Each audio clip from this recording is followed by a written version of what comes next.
In an alternate timeline, the US and Russia are still at each other's throats. A full-blown war is not an option for both of them, so they have reverted to spying. But the traditional spies have also become outdated and easy to catch. Hence, the Russians have formed a group of female spies who have mastered the art of seduction. They find their targets, seduce them, have coitus with them, and then extract the required information. Sounds like a pretty good deal for the victims. The opening scene introduces Dominika Igorova, a prominent ballet dancer from Russia. Ever since her teens, she has been dancing and taking care of her ailing mother. One day, Dominika entrusts her mother to a caretaker and heads to work. She meets with various guests, including her uncle Ivan, who serves as the deputy director of Russia's Foreign Intelligence Service, SVR. During the meet and greet, a gangster named Dmitry Ustinov asks Dominika for a picture and uses the opportunity to touch her inappropriately. Shortly after, the performance begins, and Dominika dances beautifully, impressing the audience. Unfortunately, soon her dance partner jumps and lands on her leg, breaking it badly. As a result, Dominika is rushed to the hospital for emergency surgery. Following this, we are introduced to Nate Nash, a CIA agent working in Moscow. One day, as he is about to meet one of his assets in Gorky Park, he is unexpectedly confronted by the police. Swiftly sinking on his feet, Nate creates a distraction by firing shots at the ground. This ensures the safety of the Russian mole, codenamed Marble, who escapes without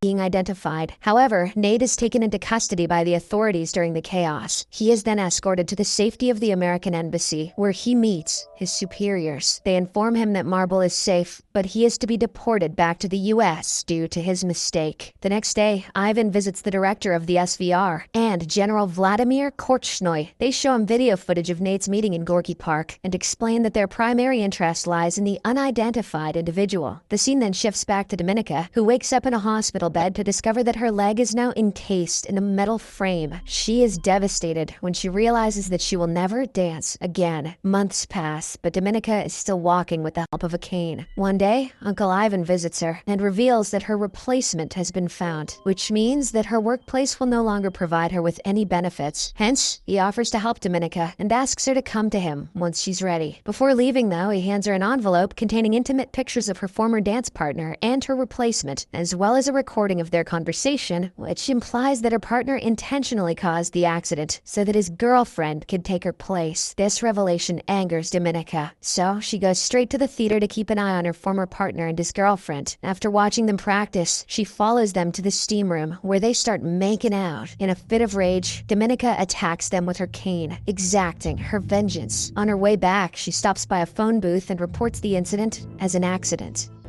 Whoopsie. After this, Dominika, now with her career in ruins, turns to her uncle for help. He agrees to assist her, but only if she returns the favor. The SVR is interested in gaining more information on the gangster from earlier, Dmitry, so he asks Dominika to befriend him and earn his trust using her feminine charms. Though hesitant, Dominika has no other choice, as her mother's medical expenses are too damn high. That night, Dominika goes to the hotel where Dmitry is staying, dressed beautifully, and heads to the bar to catch his eye. As she expected, Dmitry approaches her and asks how he can assist her. She expresses her desire to feel special once again, and they proceed to a private room, leaving Dmitry's guards outside. After a while, he asks her to undress and immediately gets to work like a madman. But right then, a person wearing a black helmet enters the room and murders Dmitry. The intruder then throws a coat at Dominika to cover her bloodied body and rescues her through the back door. The man turns out to be an SVR agent named Konstantin, sent by Ivan. Soon after,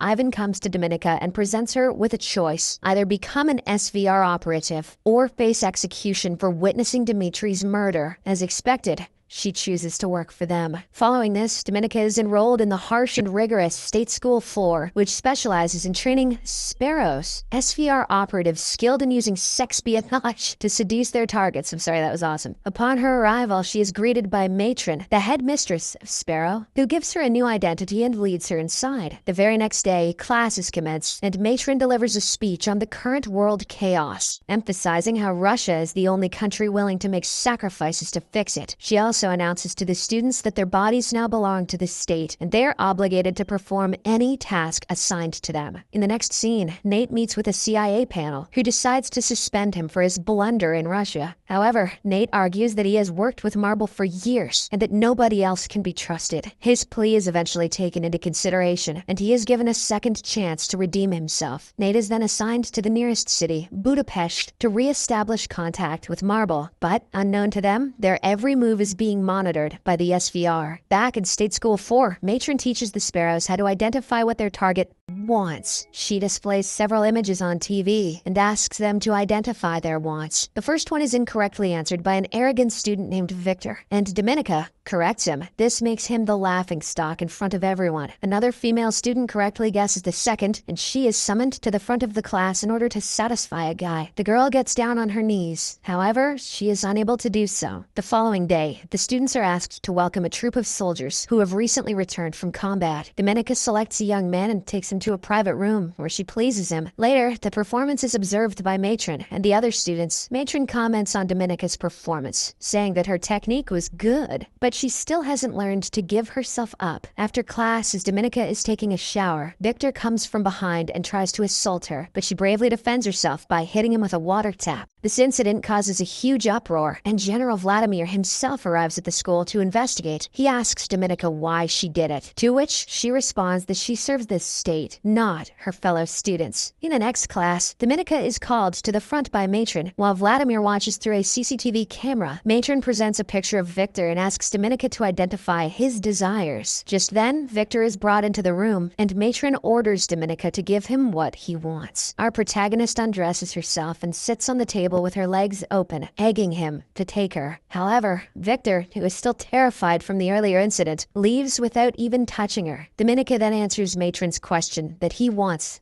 power. This impresses Vladimir, so he assigns her to a mission in Budapest. Her job is to gain Nate's trust and reveal Marble's identity. Maybe emasculate a few more a-holes while you're at it. Agreeing to the mission, Dominica travels to Budapest and shares accommodation with a fellow Sparrow, Marta, under the supervision of SVR Station Chief Maxim Volontov. She then begins following Nate and goes to the same swimming pool where he goes. She intentionally bumps into him and has a brief chat, pretending to be a translator for the embassy. The next day, Dominica heads to the swimming pool but doesn't find Nate there. Furthermore, she learns that her ID is missing. It turns out that Nate has already figured out that she's a Russian spy trying to uncover Marble's identity. He reports this to his superiors and recognizes her potential value. Hearing this, his superiors grant him permission to get closer to Dominica to gather more information. Later, Dominica visits the embassy and discovers Marta talking with an American politician named Stephanie Boucher. Not long after, Nate approaches Dominica and confesses to taking her ID from the pool. Upon realizing that he's aware of her mission, she reveals her true intentions. The two then have a short conversation and agree to meet for dinner the following day. Afterwards, Dominica returns to her apartment and searches Marta's room, where she discovers that Marta has been tasked with buying confidential information from Stephanie. The next day after work, she tails the station chief, Maxim, to a bar and requests him to provide her more time by sending a good report to Moscow. In order to make him do so, Dominica prods him into hitting her. Now that his act is caught on cameras, she blackmails him into sending a better report, or else she'll turn him into the police. Meanwhile, Nate is waiting for her at the restaurant, but when she doesn't show up for a long time, he leaves, assuming that she ditched him. Unbeknownst to him, Dominica follows him to his place. She rings the doorbell and he covertly lets her in. Nate frantically inquires how she found his place, and Dominica turns up the TV volume to ensure that they can't be overheard, before asking him about what happened in Gorky Park. After receiving the answer, she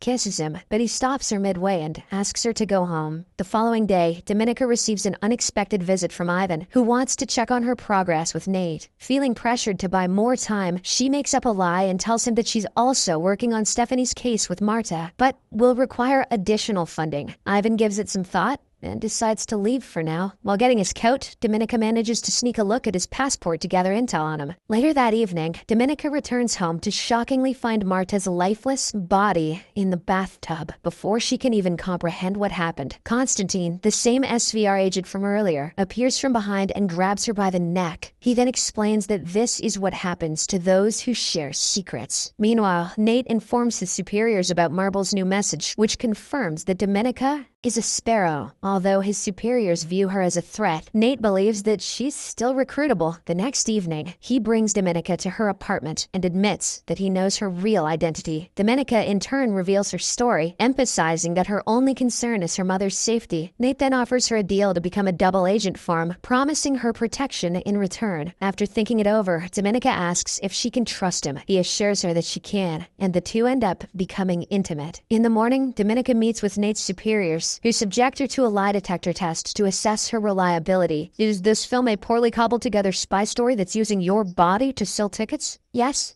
She's telling the truth, sir. When she passes the test, she asks for money, claiming that she can buy them information from Stephanie Boucher. On Friday, Dominica travels to London with Maxim to meet Stephanie and execute the transaction. She stays in a hotel room that the CIA has specially prepared for her, with security cameras and a set of discs hidden under a desk, which she can swap for the real ones later. Shortly after, Stephanie arrives at the hotel, and Dominica approaches her, claiming that she was sent by Marta. Once Stephanie is convinced, she hands over the discs in exchange for the money. Dominica pretends to authenticate the discs, but in reality, she switches them with the fake ones. After the deal, Stephanie realizes that she's being monitored by American intelligence agents. In a state of panic, she throws the money in the trash and tries to cross the street. But unfortunately, she only ends up getting hit by a truck and dying on the spot. Guess she should have looked both ways. Russian agents watching the whole incident assume that their mission has been compromised. They also suspect that Dominica and Maxim were the ones who tipped off the Americans, so the two are ordered to return to Moscow. Upon their arrival, Ivan seizes the discs and apprehends both Dominica and Nate. Despite their protests of innocence, they endure excruciating torture for days, and Maxim is even executed. However, Dominica remains adamant in her denial of involvement with the Americans. Eventually, Ivan begins to believe her and allows her to go back to Budapest to carry out her original mission of extracting Marble's identity. Upon returning with Nate, Dominica enjoys a romantic evening with him at his residence. However, in the middle of the night, she wakes up to discover Constantine subjecting Nate to torture in order to obtain Marble's identity. At first, Dominica feigns complicity with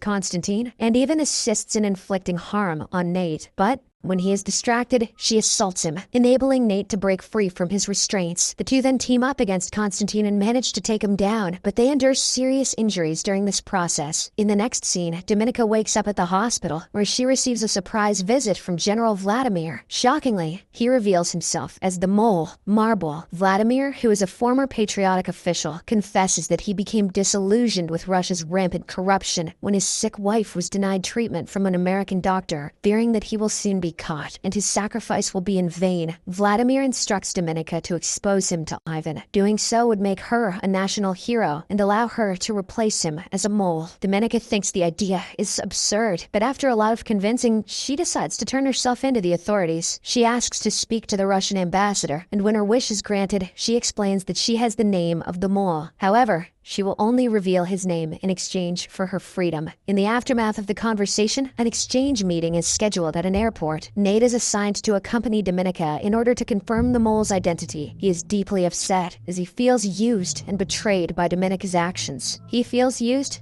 That's rich. However, she has a surprise for him. Shortly after, the Russians approach them with the mole, whose face, when uncovered, turns out to be Ivan. It is revealed that Dominica had been fabricating evidence to frame her uncle ever since she arrived in Budapest, and even blamed him for the botched exchange in London. Shocked, Nate quickly confirms Ivan is the mole, and just after the exchange, Ivan is shot by a Russian sniper. After the exchange ends, Dominica is taken away in a helicopter. In the final scene, we see her being honored in a Russian military ceremony attended by General Vladimir. Dominica is now living a good and free life with her mother, something which she had always dreamt of.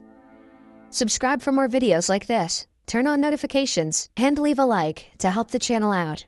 Thank you for watching.